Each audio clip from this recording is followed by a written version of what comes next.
Shocking date भाग 3।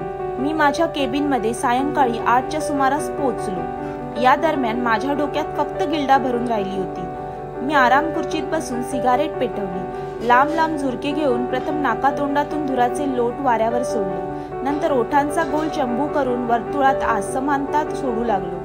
प्रत्येक वर्तुळात मला गिल्डाचा सुरेख व तृप्त चेहरा दिसत होता। हा खेळ थांबून मी विचार करू लागलो। मी स्वतःलाच प्रश्न विचारला की गिल्डानं माझं चुंबन का घेतलं। मी स्वतःशीच पुटपुटत बोलू लागलो, गिल्डा खूप सुंदर आणि श्रीमंतही आहे, यामुळे तिने जे केलं ते खूप गांभीर्याने घेण्यात अर्थ नाही। जे घडले तो एक अपघात होता।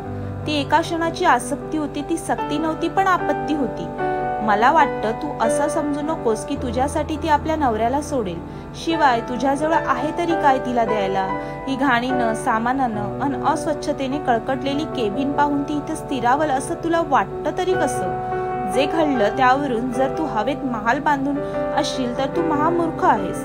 तो एक क्षणिक भावनेचा उद्रेक होता, या पलीकडे काही नाही। अशा विचारांच्या तंद्रीत असतानाच टेलिफोनची बेल वाजली। मी अचानक भानावर आलो। लाऊंज मध्ये जाऊन फोन उचलला। हॅलो, मी तुम्हाला त्रास तर दिला ना मिस्टर रिगन? हा स्वर एका स्त्रीचा होता। अगदी मोहक आणि हळुवार स्वरातून बोलत होती। माझ्या नसांमधून रक्त सळसळत मस्तकात पोचले। नाही हो, त्रास कसला? खरं तर मला तुम्हाला भेटायचं आहे। 11 वाजता जमेल? जमवलं की सर्व जमतं। मग 11 वाजता भेटूया। मी तुमच्या केबिनकडे येईन असं म्हणून तिने फोन ठेवला। 11:15 झाले होते। माझं हृदय धडधडू लागलं। मी पायऱ्या उतरून खाली गेलो। माझ्या केबिनमध्ये येणारा रस्ता खडबडीत होता, माझ्या आयुष्यासारखाच। एक स्टेशन वॅगन कार माझ्या केबिन समोर येऊन थांबली। गिल्डा उतरून माझ्या जवळ आली। खेद प्रकट करीत म्हणाली, सॉरी मिस्टर रिगन, मला उशीर झाला। माझा नवरा थोडा उशिराच झोपायला बेडरूम मध्ये गेला। तो झोपी गेल्यावर मी निघू शकले। बायकोला अशी सावधगिरी बाळगावीच लागते। खरंय, ती म्हणाली। एकूण काय, गुप्तता म्हणजे रहस्यमय षडयंत्रच। माझा श्वासोच्छ्वास या विचारानं जोरात वरखाली होऊ लागला। शिवाय मी खूप थकलेलो होतो। वर वरांड्यात नाही येणार का मिसेस डेलेनी? येते ना, ती माझ्या मागोमाग येत म्हणाली। मी बैठकीतला लाईट बाकीचे बंद केले होते। लाऊंज मध्ये येणारी उजेडाची रेषा पंचकोनी आयताच्या आकाराची होऊन वरांडा मंदपणे उजळीत होता। ती बास्केट सारख्या दिसणाऱ्या एका खुर्चीत बसली आणि म्हणाली, मिस्टर रिगन, आज दुपारी जे घडलं त्याबद्दल क्षमा मागायला मी आलीये। क्षमा याचना करत असताना तिचा चेहरा अगदी भावहीन दिसत होता। शिवाय स्पष्ट वक्तेपणाही तिच्या बोलण्यात मला जाणवला। तुम्हाला कदाचित वाटेल की ही बाई कुठल्याही माणसाकडे आकृष्ट होणाऱ्या पैकीच असेल। नाही मला तुमच्याबद्दल असं अजिबात वाटलं नाही। खरं तर माझीच चूक आहे। छे, तुम्ही स्वतःला दोष देऊ नका। या बाबतीत बायकाच दोषी असतात। मीच नाही का झेपावले? मग बरं, ते जाऊ दे। म्हणून मी आधीच सॉरी म्हटलंय। ती थोडी समोर सरकली आणि म्हणाली, एखादी सिगारेट मिळेल? अवश्य। मी तिला माझ्या पाकिटातील एक सिगारेट दिली। काडी उजळून ती पेटवली, पण माझा हात थरथरत होता। तिने आपला हात माझ्या मनगटावर ठेवला, थरथर थांबवण्यासाठी। मी मात्र हडबडून गेलो। मला माझीच लाज वाटते, ती अजून पुढे सरकून बोलू लागली। माझ्या स्टेटसच्या दृष्टीने असं घडणं योग्य वाटत नाही, म्हणूनच सॉरी म्हणायला आले। नो मॅडम, सॉरी म्हणण्याची गरज नाही। मी ती गोष्ट मनातून काढून टाकली होती तेव्हाच, असं म्हणत मी थाप मारली। गिल्डानं माझ्याकडे रोखून पाहत म्हटलं, शक्यच नाही, मनातून काढून टाकली म्हणता, पण ती मनाला चिकटून राहिली असेल। अशा गोष्टी मनात चघळत राहण्याची पुरुषांना सवय असते, च्युइंगम सारखी। खरंय, मी ओशाळल्यागत म्हणालो। मला ठाऊक आहे की पुरुषांना आकर्षित करण्या इतपत तरी सौंदर्य माझ्यात आहे, आणि जेव्हा लोक पाहतात की या बाईचा नवरा अपंग आहे, अधू आहे, तेव्हा ते मला चिकटू पाहतात। आम्हा बायकांना हे पटकन कळतं।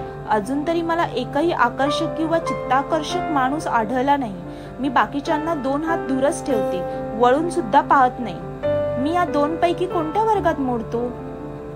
मी मुद्दाम विचारलं। तिने सिगारेटची राख ॲशट्रेत झटकली आणि आपले दोन्ही हात डोक्यामागे घेत म्हणाली, तुमच्यात काहीतरी खास आहे। You are different from many men. म्हणूनच आज मी मुद्दाम सांगायला आले की आता पुन्हा तसं घडायला नको।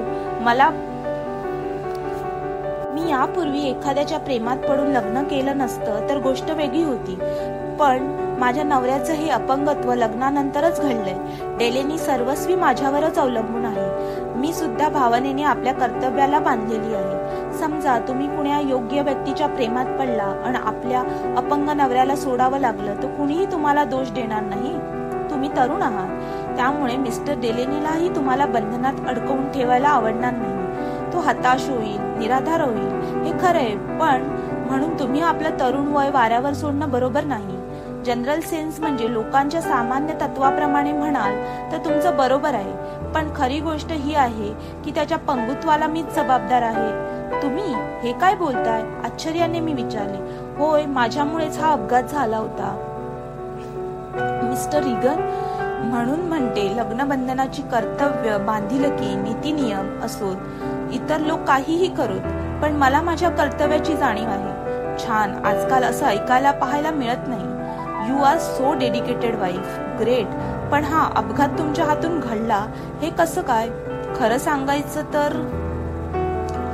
सांगायचं, अपघातानंतर तुम्हीच पहिले गृहस्थ आहात ज्यांना मी विश्वासात घेऊनही सांगतेय.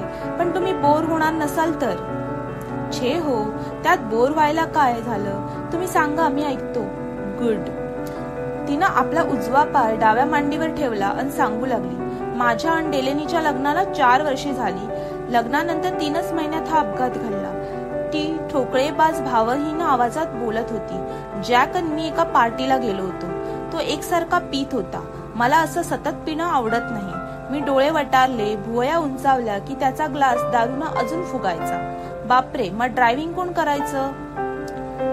त्यानं डेड ड्रंक असतानाही ड्रायव्हिंग केल्याचा हट्ट केला की मला त्याचा तिरस्कार वाटायचा. अशा धुंद अवस्थेत कार चालवणं म्हणजे वेडेपणा की नाही?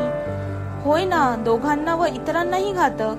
हेच म्हणते मी. त्या दिवशी झोकांड्यात येतच तो गाडीत बसला, पण मी आधीच ड्रायव्हिंग सीटवर बसले होते, त्यामुळे त्याला माझ्या सीटवर बसावं लागलं. जॅक खूप भांडला माझ्या बरोबर, पण शेवटी मीच गाडी चालवायला सुरुवात केली. आम्ही एका पर्वतीय म्हणजे डोंगराळ भागातील रस्त्याने जात होतो. गाडीच्या वर खाली होणाऱ्या धक्क्यांमुळे अंगाई गीत ऐकून एखादं बाळ झोपी जावं तसा जॅक झोपी गेला. पण यावेळी चढावाचा रस्ता सुरू झाला होता. मी सावधगिरीने कार चालवित होते, पण एक कठीणसं वळण घेऊन पाहते तो काय, रस्त्यात एक कार जागीच थांबलेली आणि रस्ता अडलेला, पुढे जाता येईना. बाजूनं एक कार तिरपी करून काढणंही कठीण होतं.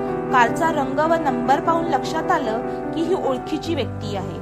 ही मंडळी पण आमच्या पार्टीत होती. नंतर कळलं की त्यांच्या कारमधील गॅस संपला होता. मी कारमधून बाहेर पडले आणि काय झालं हे बघण्यासाठी त्या बंद कारकडे चालू लागले. माझी कार चढावाच्या टोकावरच थांबवली होती. जो एका बाजूने चढाव असतो तोच उलट्या दिशेने उतार असतो. मी काही पावलं त्या गृहस्थाशी बोलायला पुढे जात नाही तोच माझ्या कार मागल्या बाजूला उतारावरून घसरू लागली. इथं गिल्डा क्षणभर थांबली. Oh my God. मग मी स्तंभित होऊन ती पुढे काय सांगणार याची कल्पना करू लागलो, अंदाज बांधू लागलो. ती लांब झुरका घेऊन सांगू लागली, कदाचित चुकून मी पार्किंग ब्रेक नीट लावला नसावा. मी किंचाळत वळले. जॅक अजूनही गाढ झोपेतच होता. मी धावले, पण आता उशीर झाला होता. कारनं रस्ता सोडला होता व ती पहाडाच्या एका खडकाळ भागावर जाऊन आदळली आणि प्रचंड आवाज झाला. मी पार्किंग ब्रेक नीट लावला नसता तर असं झालंच नसतं. मी म्हणालो, पण हा अपघात होता, असं कुणाबरोबरही होऊ शकतं असं तुम्हाला वाटतं, पण जॅकला नाही वाटत तसं. त्याला वाटतं की मी मुद्दाम ही चूक केली. ही अपराधीपणाची भावना माझ्या मनाला टोचत असते, म्हणूनच मी त्याला सोडू शकत नाही. यावर मी मुद्दामच सत्य जाणून घ्यायला तिला विचारलं, तुम्ही अजूनही आपल्या नवऱ्यावर एवढं प्रेम करता? माझ्या प्रश्नाला ऐकून तिचा चेहरा ताठारला. क्षणभर स्तब्धता पसरली व ती एकदम म्हणाली, मी अजूनही प्रेम करते का? हा प्रश्नच उद्भवत नाही. मी गेली 4 वर्षे त्याच्याबरोबर नांदते आहे. त्याला खूपच सहन करावं लागलंय. हे खरं असलं तरी त्याच्याबरोबर आनंदाने राहावं असा तो नाही, मुळीच नाही. तो खूप दारू पितो, माझ्यावर संतापतो. तो माझ्यापेक्षा 23 वर्षांनी मोठा आहे. त्याची आणि माझी विचारसरणी परस्पर भिन्न आहे. यातून वाद होतात, क्षमतात आणि संवाद होतो. पण असं रोजच व्हायला लागलंय तर कोणाला आवडेल? पण मी बापडी हे सगळं सहन करते, कारण त्याच्या अपंगत्वाला मीच जबाबदार आहे. पण मी म्हणतो, हा अपघात होता, कुणी मुद्दाम असं करेल का? जे घडले त्याबद्दल तुम्ही स्वतःला जबाबदार समजता हे बरोबर नाही. मग मी काय करावं असं तुम्हाला वाटतं? त्याला सोडून द्यावं आणि स्वतंत्र व्हावं? बस. मला असं वाटतं याचा अर्थ तुम्हाला माझ्या भावना कळाल्याच नाहीत असं मी समजते। ती एक हात पुढे करून म्हणाली। मी तिच्या हातात सिगारेट दिली आणि ती पेटवायला काडी उजळली। काडीच्या टोकातून निघणाऱ्या ज्वालेच्या प्रकाशात तिचा व माझा चेहरा उजळून निघाला। आमची नजरानजर झाली। मी सहज भावानं पाहत होतो तरी ती म्हणाली, तू एक त्रास देणारा व्यथित करणारा माणूस आहेस। आता तिचा आवाज दबलेला आणि हळूवार होता। मी सुद्धा तेच म्हणालो, तू काय कमी आहेस डिस्टर्ब करण्यात? पण मी सर्वांनाच असं डिस्टर्ब करत नाही, मी स्वतःलाच डिस्टर्ब करीत आहे। अशी भावनांची आंदोलनं तर होतच राहतात। मिस्टर रिगन, माझं आयुष्य फारच कठीण आहे। मला वाटतं एव्हाना तुम्हाला याची कल्पना आलीच असेल। आज दुपारी जे काही घडलं त्याबद्दल क्षमा मागायला आले मी। तुम्ही मला माफ कराल ना? माझी क्षमा याचना स्वीकाराल? ती क्षणात एकेरीवर यायची आणि क्षणात अहोजाहोच्या जाळीत शिरायची। मला कळेना की तू म्हणून ती मला मित्र बनवू पाहते की अपरिचितासारखं अहो म्हणून दूर करू पाहते। शेवटी मी तिला म्हटलं, तुम्हाला क्षमा याचना करण्याची आवश्यकताच नाही मिसेस डेलनी। मी समजू शकतो तुमची मनस्थिती, म्हणून तर आले मी एवढ्या रात्री इथं। आता मला निघायला हवं असं म्हणून गिल्डा उभी राहिली। इथे येऊन मन मोकळं केलं, छान वाटलं।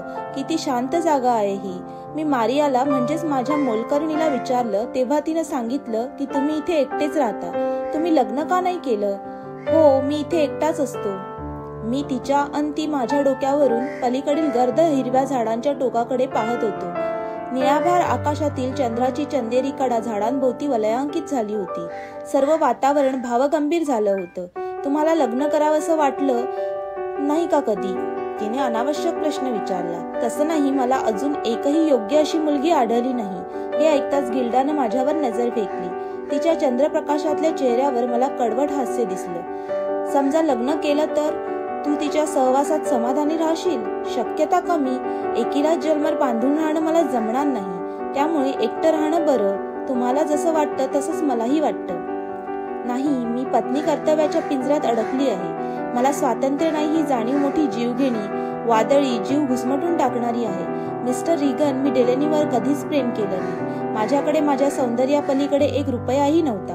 मला सुरक्षितता हवी होती म्हणून मी त्याच्याशी लग्न केलं। आता सुरक्षितता आहे पण स्वातंत्र्य नाही, ती म्हणाली।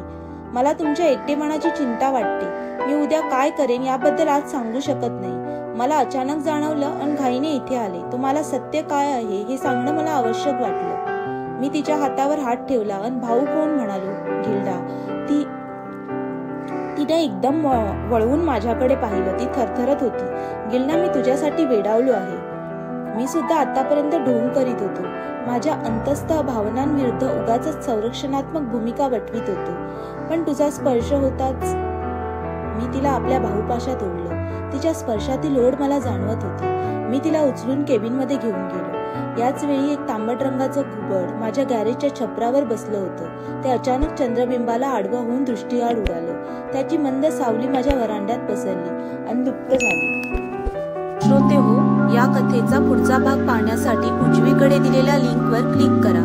इथे तुम्हाला पुढचा भाग मिळून जाईल। तसेच चॅनलवर नवीन असाल तर लोगोवर क्लिक करून चॅनलला सबस्क्राईब करा। कथा आवडली असल्यास लाईक, शेअर आणि कमेंट करा। धन्यवाद।